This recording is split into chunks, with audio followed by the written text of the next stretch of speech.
Inkuru nziza itugezeho nonaha tariki ya 25 ukwezi kwa kabiri 2026 itangazo risohowe n'igisirikare cy'u Rwanda Colonel Wiringoma umuvugizi wa M23 nyuma y'amakuru menshi cyane akomeye cyane akomeje kugenda avugwa ku mbuga nkoranyambaga. Hanyuma rero mu makuru perezida wa Leta Zunze Ubumwe za Amerika Donald Trump aravuga yuko yatewe utwatsi iby'uko umugaba w'ingabo wa Amerika arwanya gutera Iran. Mu makuru kandi mu buryo bwinshi y'amake ndaza no kubabwira ko hari urujijo ku ndege yageze i Miami yatobowe n'isasu muri Leta Zunze Ubumwe za Amerika. Hamwe n'andi makuru ndaza guca ku mirongo y'imbere ku rugamba muri Repubulika Demokarasi ya Kongo. Hanyuma rero ikaze muri amakuru ku buryo burambuye.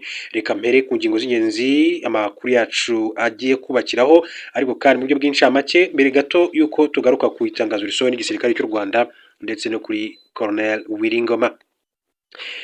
Perezida wa Leta Zunze Ubumwe za Amerika Donald Trump yatewe utwatsi by'uko umugaba w'ingabo wa Amerika arwanya gutera Iran. Perezida Donald Trump yatewe utwatsi amakuru yuko umugaba mukuru w'ingabo wa za Leta Zunze Ubumwe za Amerika General Daniel Kaine ararwanya ibikorwa bya gisirikare kuri Iran. Abinyujije ku mbuga nkoranyambaga ku 23/26 yavuze ko ibyo ari binyoma. Yashimangiye ko uretse General Kaine n'abandi basirikare bakuru badashaka intambara gusa nihafatwa ingamba za gisirikare kuri Iran nta kabuza bazatsinda intambara byoroshye. Trump yongeyeho ko General Kaine azi Iran neza cyane ko yanayoboye igitero cyiswe Midnight Hammer cyagabwe ku 22 Kamena 2025, agaragaza ko nyuma y'ibitero by'indege B2 za Amerika byagabwe Iran yasenyutse burundu. Yagaragaje ko General Kaine kandi ari intwari ikomeye cyane kuko ahagarariye igisirikare gikomeye cyane kurusha ibindi ku isi. Yongeraho ko General Kaine atigeze avuga ku ngamba zo kurwanya Iran kandi ko azayobora igikorwa cyo gutera iki gihugu mu gihe kandi hatanzwe itegeko ryo kugaba igitero. Bwana Trump yavuze ko umwanzuro wa nyuma kuri Iran ariwe uzawutanga, agaragaza ko yanezezwa no kumvikana n'iki gihugu gusa niba nta masezerano azagerwaho uwo munsi ushobora kandi kuba mubi cyane kuri iki gihugu cya Iran nk'uko amakuru abivuga. Urujijo ku ndege yageze i Miami yatowe n'isasu. Indege ya sosiyete ya American Airlines yavaga muri Colombia asanzwemo umwobo bigaragara ko ari uwanyuzemo isasu, biteza urujijo kuko hatigeze hamenyekana igihe yarasiwe. Amakuru dukesha New York Post avuga ko kuwa mbere tariki 23 Gashyantare 2026 aribwo iyi ndege yageze ku kibuga cy'indege cya Miami muri Leta ya Florida. Nk'uko bisanzwe rero yakorewe isuzuma, ababishinzwe basanga ifite umwenge watobowe n'isasu ku ibaba ry'iburyo. Kugeza ubu ntiharamenyekana igihe indege yarasiwe, gusa nta ngaruka byagize ku rugendo rwayo cyangwa ngo hagire umugenzi ukomereka. Ubuyobozi bwa America Airlines bukaba bwavuze ko indege kandi yahise ikurwa mu kazi kugira ngo hakorwe irindi genzura ryimbitse. Ati tuzakorana bya hafi n'abayobozi bose bireba kugira ngo iki kibazo gikorwe iperereza.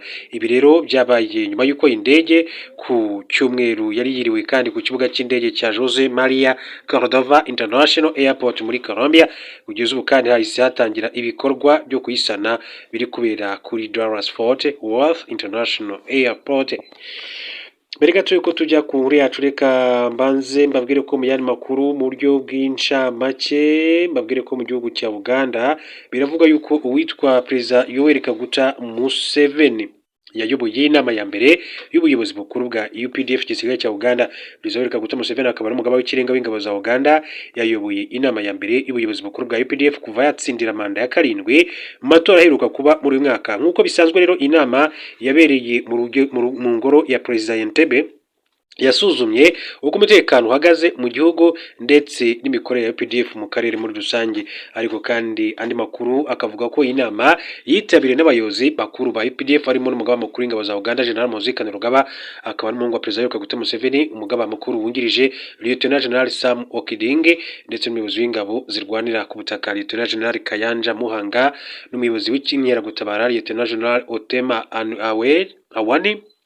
Umuyobozi w'ingabo kandi zirwanira mu kirere Lieutenant General Charles Okidi n'umuyobozi w'ingabo zidasanzwe Major General David Mugisha hamwe n'abandi bayobozi.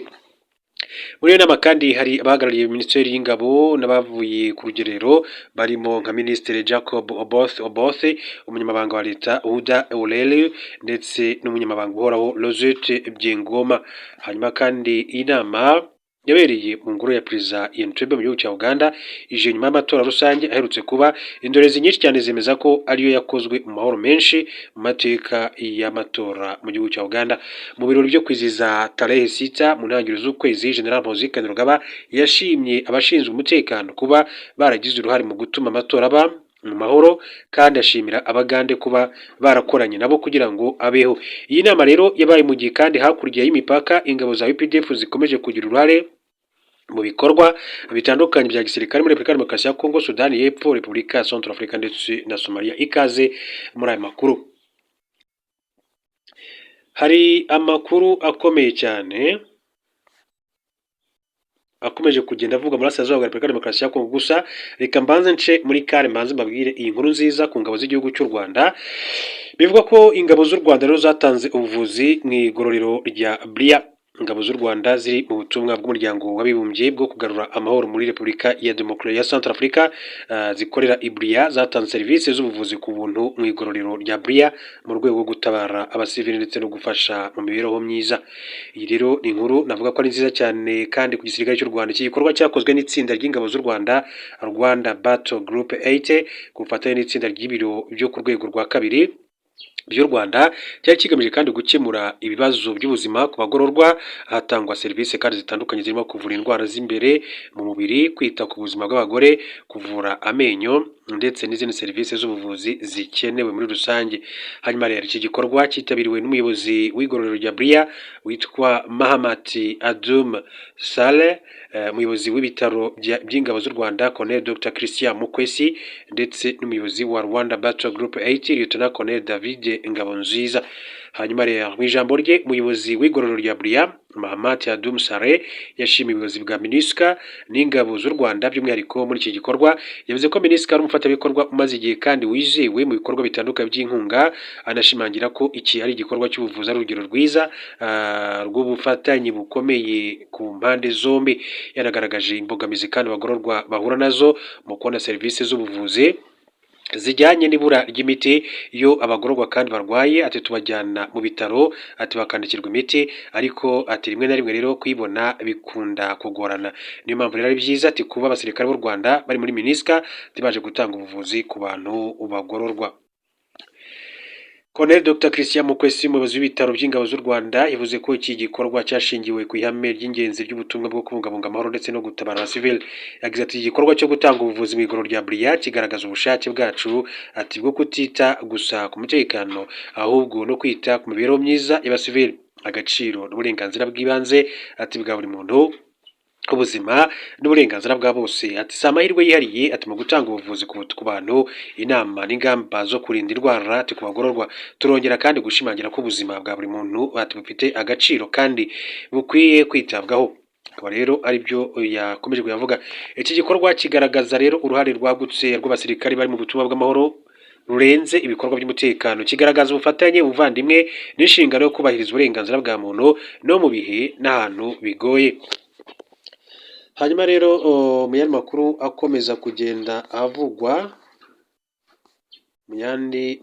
akomeje kugenda avugwa ku munsi w'ejo, niyo nkuru yiriwe ivugwa igarukaho n'ibitangazamakuru bitandukanye. Ni inkuru ivuga yuko uhoze ari umuvugizi rero wa M23 witwa Lieutenant Colonel Wiringoma yishwe. Lieutenant Colonel Wiringoma wari umuvugizi wa gisirikare w'umutwe wa M23 yishwe n'ingabo za Repubulika ya Demokarasi ya Kongo FARDC. Amakuru atugeraho avuga ko Lieutenant Colonel Wiringoma yiciwe mu gitero cya drone ihuriro ry'ingabo za leta ya Kongo Kinshasa zagabye ku modoka zari zitwaye intumwa za AFC 23 mu gace ka Rubaye muri teritwari ya Masisi. Amakuru avuga ko usibye Wiringoma nta wundi waguye muri iki gitero, nubwo ngo hari abandi ba ofisiye bagikomerekeyemo. Ubuyobozi bwa AFC 23 buremeza amakuru y'urupfu rwe ku mugaragaro. Gusa umuvugizi w'uyu mutwe Lawrence Kanyuka mu gitondo cyo kuri wa kabiri yemeje amakuru ya biriya bitero. Handitse ku rubuga rwe rwa X ati kuri wa kabiri tariki 24 Gashyantare 2026 guhera saa 8:43 zo mu rukerera indege zitagira abapilote drone z'ingabo zishwe zishyize hamwe ati za leta ya Kinshasa zirimo kurasa buhumyi umujyi wa Rubaya zica igikuba kandi zica abasivili b'inzirakarengane. Iki gikorwa cy'ubunyamaswa kigize icyaha kibasiye inyoko muntu ndetse n'icyaha cy'intambara. Lieutenant Colonel Wiringoma yamenyekanye cyane kuva muri 2021 ubwo inyeshyamba za M23 yarabera umuvugizi zuburaga intambara zirwanamo na leta ya Kinshasa. Uyu mugabo rero wari ufite ipeti rya major muri 2023 nibwo yazamuwe mu ntera agirwa Lieutenant Colonel. Amakuru icyo akora avuga ko yari mu barwanyi ba M23 bafashe umujyi wa Goma muri 2022 bawirukanywemo n'ingabo za leta RDC, ndetse yanakunze kandi gutangaza ko yahoze mu barinzi ba Etienne Tshisekedi se wa Perezida Felix Tshisekedi Tshilombo wa Repubulika ya Demokarasi ya Kongo. Lieutenant Colonel Wiringoma yamenyekanye cyane ndetse akundwa n'abatari bake kubera gutanga amakuru y'uko M23 yabaga rero irimo kwitwara ku rugamba. Wiringoma yishwe mu gihe kandi uruhande rwa leta ya Kinshasa rwari rwarakunze kumubika mu bihe bitandukanye.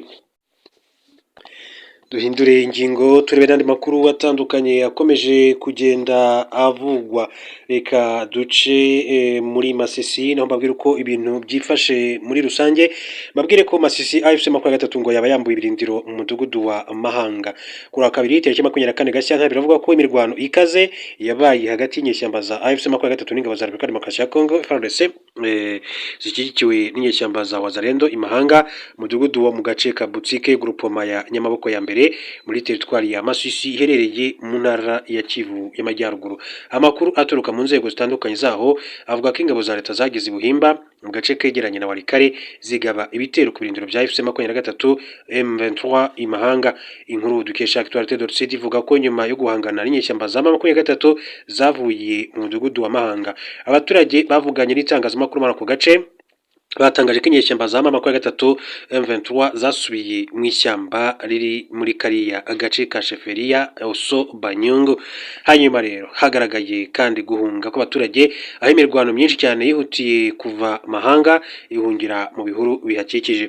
Ntacyo uruhande rwa M23 rwatangaje kuri aya makuru yo kwamburwa ibirindiro. Mu yandi makuru akomeje kugenda avugwa, reka tuyakomereze kuri inkuru.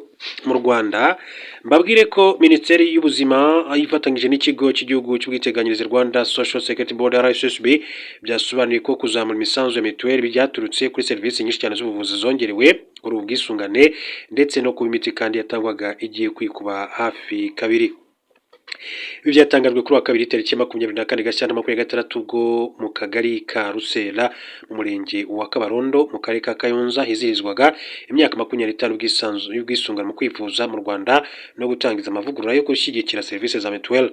Mituweli ni imwe muri gahunda ya leta y'u Rwanda yashyizeho hagamijwe kandi guteza imbere ubuzima bw'abanyarwanda hashingiwe ku ihame ry'amagirirane. Ni gahunda igaragaza icyerekezo cy'igihugu cyita ku buzima bw'umuturage ndetse no kumushyira ku isonga. Iyi gahunda rero yatangiye buri muturage asabwa gutanga 1000 muri 2011 aza kuzamurwa ashyirwa ku 300, ariko inkuru igezweho nuko yongeye kuzamurwaho abishyurirwa na leta 100% izajya ibishyurira 4000, abo ku rwego rwa kabiri bazajya kandi bishyura 3000 na leta ibatangire 1000.